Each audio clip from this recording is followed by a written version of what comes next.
शिवाची माता भाग्य कोणते अजून भाग्य कोणते अजून हिंद सरळ पताका नभे अभिमानाने डोलते नभे अभिमानाने डोलते लक्ष देऊन ऐका मी जिजाऊ बोलते मी जिजाऊ बोलते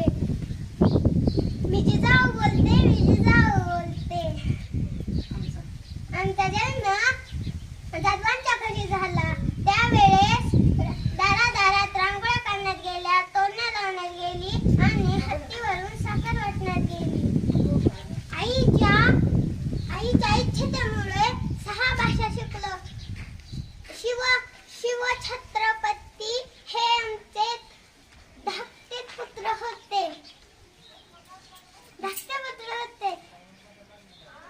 कठीण परिस्थितीमध्ये भात चरून आम्ही शुभांना घडवले अंगणातली तुळस गोट्यातली गाय अंगणातली तुळस गोट्यातली गाय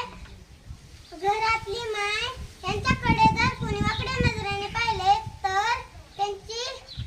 गाय करू नका हे आम्ही शुभांना शिकवले एक होते राजे शिवाजी भीती नव्हती जगाची एक होते राजे शिवाजी भीती नव्हती जगाची परवा नव्हती परिणामाची साथ होते आई तुळजाभवानी व जिजामाताची एवढे बोलून मी माझे दोन्ही शब्द संपवते जय भवानी जय शिवाजी